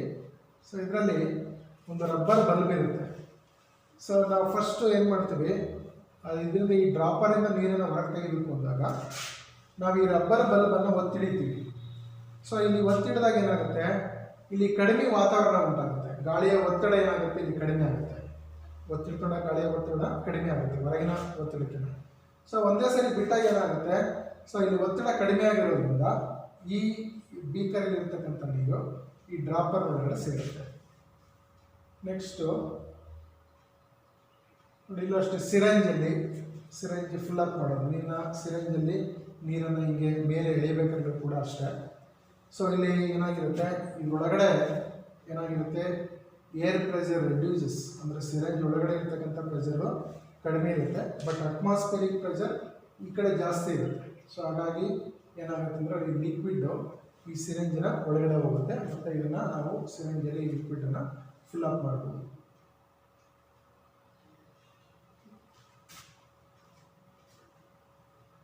ಓಕೆ, ನೋಡಿ ಇಲ್ಲಿ ಏನು ಹೇಳ್ತಾರೆ, ನೀವು ಸಕ್ಕರನ್ನು ಒತ್ತಿದಾಗ ಅದರ ಬಟ್ಟಲು ಮತ್ತು ಮೇಲ್ಮೈ ನಡುವಿನ ಹೆಚ್ಚಿನ ಗಾಳಿಯು ಹೊರಹೋಗುತ್ತೆ. ವಾತಾವರಣದ ಒತ್ತಡವು ಮೇಲ್ಮೈ ಮೇಲೆ ಪ್ರಯೋಗವಾಗುವುದರಿಂದ ಸಕ್ಕರ್ ಮೇಲ್ಮೈಗೆ ಅಂಟಿಕೊಳ್ಳುತ್ತೆ. ಮೇಲ್ಮೈಯಿಂದ ಸಕ್ಕರನ್ನು ಎಳೆಯಲು ವಾತಾವರಣದ ಒತ್ತಡವನ್ನು ಮೀರಿಸುವ ಸಾಕಷ್ಟು ಹೆಚ್ಚಿನ ಅನ್ವಯಿಕ ಬಲವನ್ನು ನಾವು ಪ್ರಯೋಗಿಸಬೇಕಾಗುತ್ತೆ. ಸೊ ಹಾಗಿದ್ದಾಗ ಮಾತ್ರ ಅದು ಬರುತ್ತೆ. ಸೊ ಈ ಚಟುವಟಿಕೆಯು ವಾತಾವರಣದ ಒತ್ತಡದ ಪರಿಮಾಣದ ಬಗ್ಗೆ ನಿಮಗೊಂದು ಕಲ್ಪನೆ ಕೊಡುತ್ತೆ. ವಾಸ್ತವವಾಗಿ ಸಕ್ಕರ್ ಮತ್ತು ಮೇಲ್ಮೈ ನಡುವೆ ಗಾಳಿ ಇಲ್ಲದೇ ಇದ್ದರೆ ಯಾವುದೇ ಮನುಷ್ಯನಿಗೆ ಸಕ್ಕರನ್ನು ಮೇಲ್ಮೈನಿಂದ ಎಳೆಯಲು ಸಾಧ್ಯವೇ ಇಲ್ಲ, ಹೌದಾ. ಸೊ ನಮಗೆ ಸಕ್ಕರ್ ಮತ್ತು ಮೇಲ್ಮೈಗಳ ನಡುವೆ ಗಾಳಿ ಇರುತ್ತೆ, ಹೌದಾ, ಸ್ವಲ್ಪನಾರೆ ಗಾಳಿ ಇರುತ್ತೆ, ಒತ್ತಡ ಕಡಿಮೆ ಇರುತ್ತೆ. ಒಂದು ವೇಳೆ ಗಾಳಿನೇ ಇಲ್ಲ ಅಂತ ಹೇಳಿದರೆ ಅದನ್ನು ಸಕ್ಕರನ್ನು ನಾವು ಇದನ್ನು ಮೇಲೆ ಕೇಳಲಿಕ್ಕೆ ಸಾಧ್ಯನೇ ಆಗೋದಿಲ್ಲ. ಸೊ ಇದು ವಾತಾವರಣದ ಒತ್ತಡ ಎಷ್ಟು ಅಧಿಕವಾಗಿದೆ ಎಂಬ ಕಲ್ಪನೆಯನ್ನು ನಮಗೆ ಕೊಡುತ್ತೆ. ಇಲ್ಲೇ ಒಂದು ಅದಕ್ಕೆ ಸಂಬಂಧಪಟ್ಟ ಹಾಗೆ ಒಂದು ಎಕ್ಸಾಂಪಲ್ ಇದೆ ನೋಡಿ. ಇಲ್ಲಿ 17ನೇ ಶತಮಾನದ ಒಬ್ಬ ಜರ್ಮನ್ ವಿಜ್ಞಾನಿ ಒಟ್ಟೋ ವಾನ್ ಗ್ಯೂರಿಕ್ ಪಾತ್ರೆಯಿಂದ ಗಾಳಿಯನ್ನು ಹೊರತೆಗೆಯುವ ಪಂಪನ್ನು ಕಂಡುಹಿಡಿದ. ಈ ಪಂಪ್ನ ಸಹಾಯದಿಂದ ಗಾಳಿಯ ಒತ್ತಡದ ಬಲವನ್ನು ನಾಟಕೀಯವಾಗಿ ಅವನು ಪ್ರದರ್ಶನ ಮಾಡ್ತಾನೆ. ಅವನು 51 ಸೆಂಟಿಮೀಟರ್ ವ್ಯಾಸದ 2 ಟೊಳ್ಳಾದ ಲೋಹದ ಅರ್ಧಗೋಳಗಳನ್ನು ಸೇರಿಸಿಕೊಂಡು, ನೋಡಿ ಇದು ಒಂದೇ ವ್ಯಾಸ ಇರ್ತಕ್ಕಂಥ 2 ಟೊಳ್ಳಾಗಿರ್ತಕ್ಕಂಥ ಅರ್ಧಗೋಳಗಳನ್ನು ಇಟ್ಕೊಂಡು, ಸೊ ಪ್ರತಿ ಅರ್ಧಗೋಳಕ್ಕೆ 8 ಕುದುರೆಗಳನ್ನು ಬಳಸ್ತಾನೆ, ಹೌದಾ. ಸೊ ಗಾಳಿಯ ಒತ್ತಡದ ಬಲವು ಎಷ್ಟು ಅಗಾಧ ಎಂಬುದು, ಅಂದರೆ ಈ ಬಲದಿಂದ ಅರ್ಧಗೋಳಗಳನ್ನು ಬೇರ್ಪಡಿಸಲಿಕ್ಕೆ ಸಾಧ್ಯ ಆಗಿಲ್ಲ. ಅರ್ಥ ಆಯ್ತಲ್ಲ ಇದು. ಸೊ ಇದೇನು ಮಾಡ್ತಾನೆ, ಈ ಅರ್ಧಗೋಳದ ಲೋಹದ 2 ಅರ್ಧಗೋಳಗಳಿಂದ ಇವುಗಳ ಗಾಳಿಯನ್ನು ಫಸ್ಟ್ ಹೊರಗೆ ತೆಗೆದುಬಿಡ್ತಾನೆ. ಸೊ ಗಾಳಿಯನ್ನು ಹೊರಗೆ ತೆಗೆದಲ್ಲಿ ವ್ಯಾಕ್ಯೂಮ್ ಕ್ರಿಯೇಟ್ ಮಾಡ್ತಾನೆ. ಆಮೇಲೆ ಈ ಪ್ರತಿ ಅರ್ಧಗೋಳಕ್ಕೆ ಅವನು 8 ಕುದುರೆಗಳನ್ನು ಕಟ್ಟಿ ಹಿಡಿದ್ರು ಕೂಡ ಸೊ ಇವು ಈ 2 ಲೋಹದ ಅರ್ಧಗೋಳಗಳು ಒಂದಕ್ಕೊಂದು ಬೇರ್ಪಡಕ್ಕಾಗಲೇ ಇಲ್ಲ. ಸೊ ಇದನ್ನು ಮ್ಯಾಗ್ಡೆನ್ಬರ್ಗ್ ಹೆಮಿಸ್ಫಿಯರ್ ಎಕ್ಸ್ಪೆರಿಮೆಂಟ್ ಅಂತ ಕರಿತೀವಿ. ಓಕೆ ಮಕ್ಕಳೇ, ಈಗ ಈ ಒಂದು ಅಧ್ಯಾಯದಲ್ಲಿ ಬಳಕೆಯಾಗಿರ್ತಕ್ಕಂಥ ಪ್ರಮುಖವಾಗಿರ್ತಕ್ಕಂಥ ಪದಗಳ ಬಗ್ಗೆ ನಾವೀಗ ತಿಳ್ಕೊಳ್ಳೋಣ. ಸೊ ಮೊದಲನೇದು ವಾತಾವರಣದ ಒತ್ತಡ. ಸೊ ಏನು ವಾತಾವರಣದ ಒತ್ತಡ ಅಂದರೆ, ವಾತಾವರಣದಲ್ಲಿರ್ತಕ್ಕಂಥ ಗಾಳಿಗಿರ್ತಕ್ಕಂಥ ಒತ್ತಡವನ್ನು ನಾವು ಏನಂತ ಕರಿತೀವಿ, ವಾತಾವರಣದ ಒತ್ತಡ ಅಂತ ಕರಿತೀವಿ. ಸೊ ವಾತಾವರಣದಲ್ಲಿ ನಮ್ಮ ಸುತ್ತ ಗಾಳಿ ಇದೆ, ಹೌದಾ. ಸೊ ನಮಗೆ ಅರಿವಿಲ್ಲದೆ ನಮ್ಮ ದೇಹದ ಸುತ್ತ ಒಂದು ಗಾಳಿಯ ಒತ್ತಡ ನಿರ್ಮಾಣ ಆಗಿರುತ್ತೆ. ಸೊ ಇದನ್ನು ನಾವೇನಂತ ಕರಿತೀವಿ, ವಾತಾವರಣದ ಒತ್ತಡ ಅಂತ ಕರಿತೀವಿ. ನೆಕ್ಸ್ಟು ಎರಡನೇದು ಸಂಪರ್ಕ ಬಲ ಅಥವಾ ಕಾಂಟ್ಯಾಕ್ಟ್ ಫೋರ್ಸ್. ಸೊ ಸಂಪರ್ಕ ಬಲ ಅಂತಂದರೆ ವಸ್ತುಗಳು ಪರಸ್ಪರ ಸಂಪರ್ಕದಲ್ಲಿದ್ದಾಗ ಪ್ರಯೋಗಿಸಲು ಸಾಧ್ಯವಾಗ್ತಕ್ಕಂಥ ಬಲಗಳಿಗೆ ನಾವೇನಂತ ಕರಿತೀವಿ, ಸಂಪರ್ಕ ಬಲ ಅಂತ ಕರಿತೀವಿ. ಸೊ ವಸ್ತುಗಳ ಕಾಂಟ್ಯಾಕ್ಟ್ ಇರಬೇಕು, ಎರಡು ವಸ್ತುಗಳ ಕಾಂಟ್ಯಾಕ್ಟ್ ಇದ್ದಾಗ ಮಾತ್ರ ಅದನ್ನು ಪ್ರಯೋಗಿಸ್ಲಿಕ್ಕೆ ಸಾಧ್ಯ ಆಗುತ್ತೆ. ಅಂದರೆ ಯಾವುದೋ ಒಂದು ಬಕೆಟಿಂದ ನೀರನ್ನು ನೀವು ಮೇಲೆತ್ತಬೇಕು. ಸೊ ನಿಮ್ಮ ಕೈ ಮತ್ತು ಬಕೆಟ್ನ ನಡುವೆ ಸಂಪರ್ಕ ಇದ್ದಾಗ ಮಾತ್ರ ಈ ಬಲ ಪ್ರಯೋಗ ಮಾಡಲಿಕ್ಕೆ ಸಾಧ್ಯ ಆಗುತ್ತೆ. ಸೊ ಈ ಥರದ ಬಲಗಳನ್ನು ನಾವು ಸಂಪರ್ಕ ಬಲ ಅಂತ ಕರಿತೀವಿ. ಸೊ ನೆಕ್ಸ್ಟ್ ಸ್ಥಾಯಿ ವಿದ್ಯುತ್ ಬಲ. ಸ್ಥಾಯಿ ವಿದ್ಯುತ್ ಬಲ ಅಂತ ಹೇಳಿದ್ರೆ ಆವೇಶ ಭರಿತ ಅಥವಾ ಆವೇಶ ರಹಿತ ವಸ್ತುವಿನ ಮೇಲೆ ಪ್ರಯೋಗಿಸ್ತಕ್ಕಂಥ ಬಲವನ್ನು ನಾವೇನಂತ ಕರಿತೀವಿ, ಸ್ಥಾಯಿ ವಿದ್ಯುತ್ ಬಲ ಅಂತ ಕರಿತೀವಿ, ಅಥವಾ ಇದನ್ನು ಇಂಗ್ಲೀಷಲ್ಲಿ ಎಲೆಕ್ಟ್ರೋಸ್ಟ್ಯಾಟಿಕ್ ಫೋರ್ಸ್ ಅಂತ ಕೂಡ ಕರಿತೀವಿ. ನೆಕ್ಸ್ಟ್ ಬಲ. ಸೊ ಬಲ ಅಂತ ಹೇಳಿದ್ರೆ ವಸ್ತುಗಳ ಎಳೆಯುವಿಕೆ ಅಥವಾ ತಳ್ಳುವಿಕೆಯನ್ನು ನಾವೇನಂತ ಕರಿತೀವಿ, ಬಲ ಅಂತ ಕರಿತೀವಿ. ನೆಕ್ಸ್ಟ್ ಘರ್ಷಣೆ ಆರ್ ಫ್ರಿಕ್ಷನ್. ಸೊ ಇಲ್ಲಿ ಘರ್ಷಣೆ ಅಂದರೆ ವಸ್ತುವಿನ ಚಲನೆಯ ಸ್ಥಿತಿಯನ್ನು ಬದಲಾಯಿಸಲಿಕ್ಕೆ ಕಾರಣವಾಗಿರ್ತಕ್ಕಂಥ ಬಲವನ್ನು ನಾವು ಘರ್ಷಣಾ ಬಲ ಅಂತ ಕರಿತೀವಿ. ಅಂದರೆ ನೀವು ಒಂದು ಚೆಂಡನ್ನು ಉರುಳಿಬಿಟ್ರೆ ಸೊ ಅದು ಆರಂಭದಲ್ಲಿ ತುಂಬ ವೇಗವಾಗಿ ಹೋದರೂ ಕೂಡ ಹೋಗ್ತಾ ಹೋಗ್ತಾ ಅದರ ಸ್ಪೀಡ್ ಏನಾಗುತ್ತೆ, ಕಡಿಮೆ ಆಗುತ್ತೆ. ಸೊ ಅದಕ್ಕೆ ಕಾರಣ ಏನು ಅಂತ ಹೇಳಿದರೆ ಘರ್ಷಣಾ ಬಲ. ಸೊ ಇಲ್ಲಿ ಘರ್ಷಣಾ ಬಲ ಏನು ಮಾಡುತ್ತೆ ಅಂತ ಹೇಳಿದ್ರೆ ಆ ವಸ್ತುವಿನ ಚಲನೆಯ ಸ್ಥಿತಿಯನ್ನು ಏನು ಮಾಡುತ್ತೆ ಅಂತ ಹೇಳಿದ್ರೆ ಬದಲಾವಣೆ ಮಾಡುತ್ತೆ. ನೆಕ್ಸ್ಟ್ ಕಾನ್ಸೆಪ್ಟು ಗುರುತ್ವ ಅಥವಾ ಗ್ರಾವಿಟಿ. ಸೊ ಗುರುತ್ವ ಅಂದರೆ ನೋಡಿ, ಗುರುತ್ವ ಅಂದರೆ ಬೇರೆ, ಗುರುತ್ವಾಕರ್ಷಣೆ ಅಂದರೆ ಬೇರೆ. ಸೊ ಗುರುತ್ವ ಅಂತ ಹೇಳಿದರೆ ವಿಶ್ವದಲ್ಲಿರ್ತಕ್ಕಂಥ ಪ್ರತಿಯೊಂದು ವಸ್ತು ಕೂಡ, ಆ ವಸ್ತು ಚಿಕ್ಕದಿರಲಿ ಅಥವಾ ದೊಡ್ಡದಿರಲಿ, ಇತರ ವಸ್ತುವಿನ ಮೇಲೆ ಬಲ ಪ್ರಯೋಗ ಮಾಡುತ್ತೆ. ಸೊ ಈ ಒಂದು ಬಲವನ್ನು ನಾವೇನಂತ ಕರಿತೀವಿ, ಗುರುತ್ವ ಬಲ ಅಂತ ಕರಿತೀವಿ. ಯಾವುದೇ ಎರಡು ವಸ್ತುಗಳು ನಡುವೆ ಯಾವಾಗಲೂ ಏನಾಗಿರುತ್ತೆ ಅಂದರೆ ಒಂದು ಬಲ ಇರುತ್ತೆ. ಸೊ ಆ ವಸ್ತು ಚಿಕ್ಕದಿರ್ಬೋದು ಅಥವಾ ದೊಡ್ಡದಾಗಿರ್ಬೋದು. ಸೊ ಈ ಬಲವನ್ನು ನಾವು ಗುರುತ್ವ ಬಲ ಅಂತ ಕರಿತೀವಿ. ನೆಕ್ಸ್ಟು ಗುರುತ್ವಾಕರ್ಷಣ ಬಲ. ಸೊ ಗುರುತ್ವಾಕರ್ಷಣ ಬಲ ಅಂತ ಹೇಳಿದರೆ ಭೂಮಿ ವಸ್ತುಗಳನ್ನು ತನ್ನೆಡೆಗೆ ಸೆಳೆಯುತ್ತೆ, ಅವುಗಳು ಭೂಮಿಯ ಕಡೆಗೆ ಬೀಳುತ್ತೆ. ಸೊ ಯಾವುದೇ ವಸ್ತುವನ್ನು ನೀವು ನೆಲದಿಂದ ಮೇಲೆಕ್ಕಿಸಿದಾಗ ಆ ಎಲ್ಲ ವಸ್ತುಗಳು ಕೂಡ ಏನು ಮಾಡ್ತವೆ, ಆ ಭೂಮಿಯ ಕಡೆಗೆ ಬೀಳ್ತವೆ. ಸೊ ಈ ಬಲವನ್ನು ನಾವೇನಂತ ಕರಿತೀವಿ, ಗುರುತ್ವಾಕರ್ಷಣ ಬಲ ಅಂತ ಕರಿತೀವಿ. So gravitation, acceleration due to gravitation. ಇದು ಗ್ರಾವಿಟೇಷನ್ ಫೋರ್ಸ್, ಇದು ಗ್ರಾವಿಟಿ. ಹೌದಾ, ಗುರುತ್ವ ಅಂದರೆ ಗ್ರಾವಿಟಿ, ಇದು ಗ್ರಾವಿಟೇಷನ್, ಗುರುತ್ವಾಕರ್ಷಣೆ. ನೆಕ್ಸ್ಟ್ ಕಾಂತೀಯ ಬಲ ಅಥವಾ ಮ್ಯಾಗ್ನೆಟಿಕ್ ಫೋರ್ಸ್. ಸೊ ಕಾಂತೀಯ ಬಲ ಅಂತ ಹೇಳಿದರೆ ಅಯಸ್ಕಾಂತ ಕಬ್ಬಿಣದಂಥ ವಸ್ತುವನ್ನು ತನ್ನ ಕಡೆಗೆ ಸೆಳೆಯುತ್ತೆ. ಸೊ ಈ ಒಂದು ಬಲವನ್ನು ನಾವೇನಂತ ಕರಿತೀವಿ, ಕಾಂತೀಯ ಬಲ ಅಂತ ಕರಿತೀವಿ ಮಕ್ಕಳೇ. ನೆಕ್ಸ್ಟ್ ಸ್ನಾಯು ಬಲ ಆರ್ ಮಸ್ಕ್ಯುಲರ್ ಫೋರ್ಸ್. ಸ್ನಾಯು ಬಲ ಅಂತ ಹೇಳಿದರೆ ಶರೀರದಲ್ಲಿರ್ತಕ್ಕಂಥ ಸ್ನಾಯುಗಳ ಕ್ರಿಯೆಯಿಂದ ಉಂಟಾಗ್ತಕ್ಕಂಥ ಬಲವನ್ನು ನಾವು ಸ್ನಾಯು ಬಲ ಅಂತ ಕರಿತೀವಿ. ಸೊ ನಮ್ಮ ಶರೀರದಲ್ಲಿ ಇರ್ತಕ್ಕಂಥ ಸ್ನಾಯುಗಳಿಂದ ಉಂಟಾಗಿರ್ತಕ್ಕಂಥ ಬಲವನ್ನು ಸ್ನಾಯು ಬಲ ಅಥವಾ ಮಸ್ಕ್ಯುಲರ್ ಫೋರ್ಸ್ ಅಂತ ಕರಿತೀವಿ. ನೆಕ್ಸ್ಟ್ ಸಂಪರ್ಕ ರಹಿತ ಬಲ ಅಥವಾ ನಾನ್ ಕಾಂಟ್ಯಾಕ್ಟ್ ಫೋರ್ಸ್. ಸೊ ಸಂಪರ್ಕ ರಹಿತ ಬಲ ಅಂದರೆ ವಸ್ತುಗಳು ಸಂಪರ್ಕದಲ್ಲಿ ಇಲ್ಲದೇ ಇದ್ದರೂ ಕೂಡ ಪ್ರಯೋಗಿಸ್ತಕ್ಕಂಥ ಬಲವನ್ನು ಸಂಪರ್ಕ ರಹಿತ ಬಲಗಳು ಅಂತ ಕರಿತೀವಿ. ಅಂದರೆ ಫಾರ್ ಎಕ್ಸಾಂಪಲ್ ಕಾಂತೀಯ ಬಲ. ಸೊ ಅಲ್ಲಿ ನೀವು ಆ ವಸ್ತುಗಳ ನಡುವೆ, ಅಯಸ್ಕಾಂತಗಳ ನಡುವೆ ಯಾವುದೇ ಸಂಪರ್ಕ ಇಲ್ಲದೇ ಇದ್ದರೂ ಕೂಡ ಅಲ್ಲಿ ಬಲ ಪ್ರಯೋಗ ನಡೀತಾ ಇರುತ್ತೆ. ಸೊ ಈ ರೀತಿ ಬಲಗಳನ್ನು ನಾವು ಸಂಪರ್ಕ ರಹಿತ ಬಲ ಅಂತ ಕರಿತೀವಿ. ನೆಕ್ಸ್ಟ್ ಒತ್ತಡ. ಒತ್ತಡ ಅಂತ ಹೇಳಿದರೆ ಒಂದು ಏಕಮಾನ ವಿಸ್ತೀರ್ಣದ ಮೇಲೆ ಪ್ರಯೋಗವಾಗಿರ್ತಕ್ಕಂಥ ಬಲವನ್ನು ನಾವು ಅಂತ ಕರಿತೀವಿ, ಒತ್ತಡ ಅಂತ ಕರಿತೀವಿ. ಒಂದು ಏಕಮಾನ ವಿಸ್ತೀರ್ಣದ ಮೇಲೆ ಪ್ರಯೋಗವಾಗಿರ್ತಕ್ಕಂಥ ಬಲವನ್ನು ಒತ್ತಡ ಅಂತ ಕರಿತೀವಿ.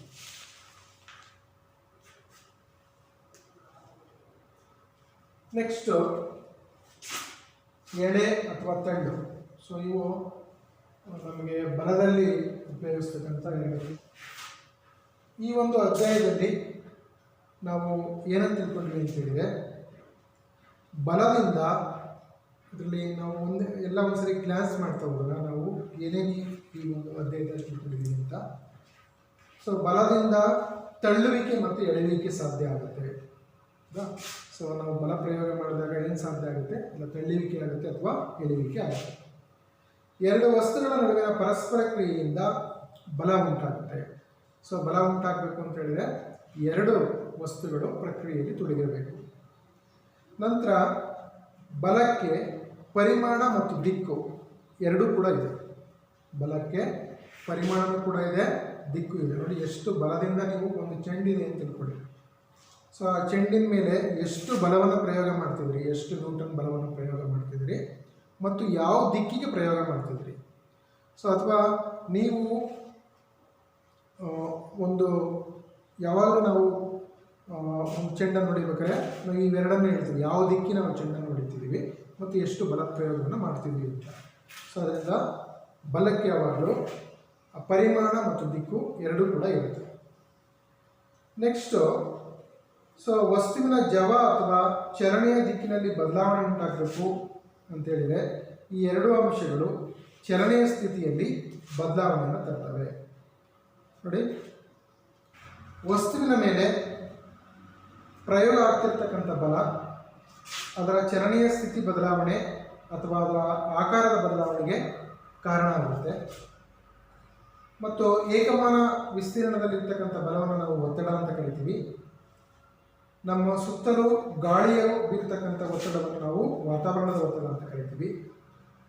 ನೆಕ್ಸ್ಟ್ ಪಾಯಿಂಟು, ದ್ರವಗಳು ಮತ್ತು ಅನಿಲಗಳು ಪಾತ್ರೆಯ ಗೋಡೆಗಳ ಮೇಲೆ ಒತ್ತಡವನ್ನು ಬೀರ್ತವೆ. ಸೊ ಈಗ ಈ ಒಂದು ಅಧ್ಯಾಯಕ್ಕೆ ಸಂಬಂಧಪಟ್ಟಿರ್ತಕ್ಕಂಥ ಒಂದು ಹೋಮ್ವರ್ಕ್ ಅಥವಾ ಗೃಹಪಾಠವನ್ನು ಈಗ ನೋಡೋಣ.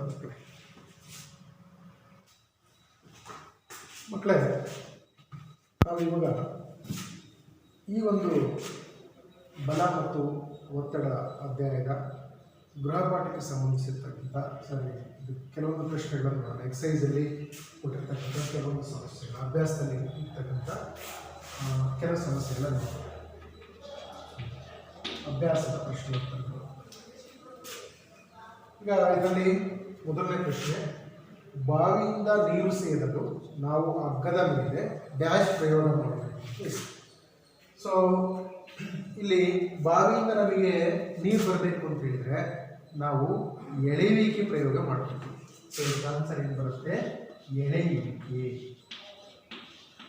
ಎಳೆಯುವಿಕೆ ಪ್ರಯೋಗ ಮಾಡಿದ್ರೆ ಮಾತ್ರ ನಮಗೆ ಬಾವಿಯಿಂದ ನೀರು ಸೇರಲಿಕ್ಕಾಗುತ್ತೆ.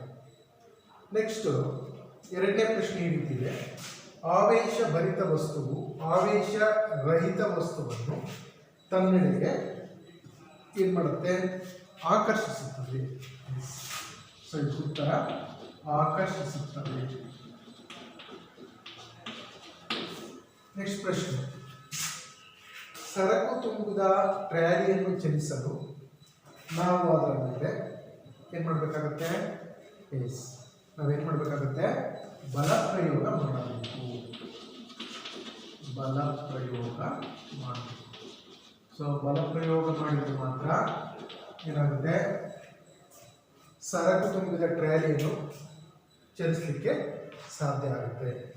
ನೆಕ್ಸ್ಟು ನಾಲ್ಕನೇ ಪ್ರಶ್ನೆ ಇದೆ, ಅಯಸ್ಕಾಂತದ ಉತ್ತರ ಧ್ರುವವು ಮತ್ತೊಂದು ಅಯಸ್ಕಾಂತದ ಉತ್ತರ ಧ್ರುವವನ್ನು ಡ್ಯಾಶ್. ನೋಡಿ, ಉತ್ತರ ಧ್ರುವ ಹೌದಾ? ಧ್ರುವಗಳು ಒಂದೇ ಇದ್ದಾಗ ಸಜಾತಿ ಧ್ರುವಗಳು ಏನು ಮಾಡ್ತವೆ? ಪರಸ್ಪರ ವಿಕರ್ಷಣೆ ಮಾಡ್ತವೆ. ಸೊ ವಿಜಾತಿ ಧ್ರುವಗಳು ಪರಸ್ಪರ ಆಕರ್ಷಣೆ ಮಾಡ್ತವೆ. ಸೊ ಇದು ಯಾವುದು? ಸಜಾತಿ ಧ್ರುವಗಳಾಗಿರೋದ್ರಿಂದ ಇವೇನು ಮಾಡ್ತವೆ ಅಂದರೆ ಪರಸ್ಪರ ವಿಕರ್ಷಿಸುತ್ತವೆ. ಪರಸ್ಪರ ವಿಕರ್ಷಿಸುತ್ತವೆ.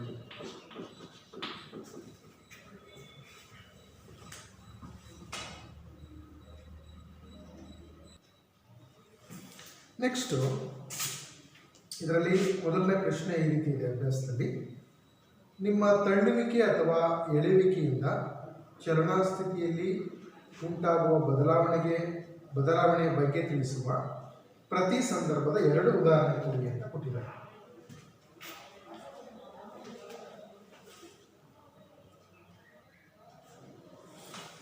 ನೆಕ್ಸ್ಟು ಇನ್ನೊಂದು ಪ್ರಶ್ನೆ ಅಭ್ಯಾಸದಲ್ಲಿದೆ, ನಿಮ್ಮ ತಳ್ಳುವಿಕೆ ಅಥವಾ ಎಳೆಯುವಿಕೆಯಿಂದ ಚಲನ ಸ್ಥಿತಿಯಲ್ಲಿ ಉಂಟಾಗುವ ಬದಲಾವಣೆಯ ಬಗ್ಗೆ ತಿಳಿಸುವ ಪ್ರತಿ ಸಂದರ್ಭದ ಎರಡು ಉದಾಹರಣೆಗಳನ್ನು ನೀಡಿ ಅಂತ ಇದೆ.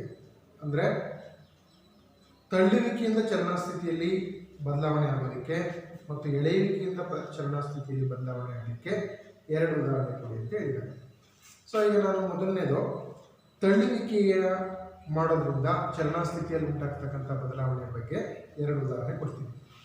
ಮಕ್ಕಳೇ, ಒಂದು ಭಾರವಾಗಿರ್ತಕ್ಕಂಥ ಪೆಟ್ಟಿಗೆಯನ್ನು ಒಂದು ಜಾಗದಿಂದ ಮತ್ತೊಂದು ಜಾಗಕ್ಕೆ ತಳ್ಳಿದಾಗ ಆ ಪೆಟ್ಟಿಗೆಯ ಚಲನಾ ಸ್ಥಿತಿಯಲ್ಲಿ ಬದಲಾವಣೆ ಆಗುತ್ತೆ. ಇದು ತಳ್ಳುವಿಕೆಯ ಚಲನಾ ಸ್ಥಿತಿಯಲ್ಲಿ ಬದಲಾವಣೆ ಆಗಲಿಕ್ಕೆ ಒಂದು ಉದಾಹರಣೆ ಕೊಟ್ಟೆ.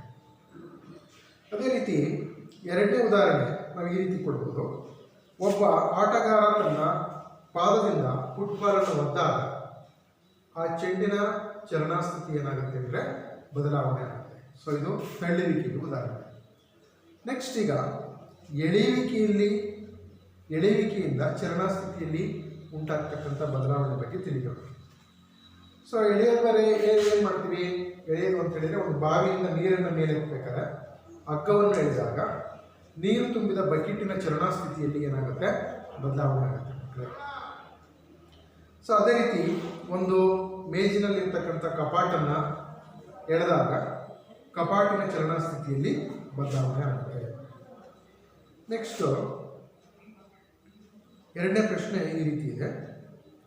ಬಲಪ್ರಯೋಗದಿಂದ ವಸ್ತುವಿನ ಆಕಾರದಲ್ಲಿ ಬದಲಾವಣೆಯಾಗುವುದನ್ನು ತಿಳಿಸುವ ಸಂದರ್ಭಗಳಿಗೆ ಎರಡು ಉದಾಹರಣೆ ಕೊಡಿ ಅಂತ ಇದೆ. ಅಂದರೆ ಬಲಪ್ರಯೋಗದಿಂದ ವಸ್ತುವಿನ ಆಕಾರದಲ್ಲಿ ಯಾವ ರೀತಿ ಬದಲಾವಣೆ ಆಗುತ್ತೆ ಅಂತ ನೋಡಿ. ನಾವೊಂದು ಪ್ಲಾಸ್ಟಿಕ್ ಬಾಟ್ಲಿಯನ್ನು ಹಿಂಡಿದಾಗ ಹಿಡಿದು ಒತ್ತಿದಾಗ ಏನಾಗುತ್ತೆ? ಆ ಪ್ಲಾಸ್ಟಿಕ್ ಬಾಟ್ಲಿನ ಆಕಾರದಲ್ಲಿ ಬದಲಾವಣೆ ಆಗುತ್ತೆ. ಸೊ ಅದೇ ರೀತಿ ಜೇಡಿ ಮಣ್ಣನ್ನು ಕೈಗಳಿಂದ ನಾವು ಒತ್ತಿ ವಿರೂಪಗೊಳಿಸಿದಾಗ ಅದರ ಆಕಾರದಲ್ಲಿ ಬದಲಾವಣೆ ಆಗುತ್ತೆ. ಸೊ ಇದು ಬಲಪ್ರಯೋಗದಿಂದ ವಸ್ತುವಿನ ಆಕಾರದಲ್ಲಿ ಬದಲಾವಣೆ ಆಗೋದಕ್ಕೆ ಇರ್ತಕ್ಕಂಥ ಎರಡು ಉದಾಹರಣೆಗಳು. ನೆಕ್ಸ್ಟು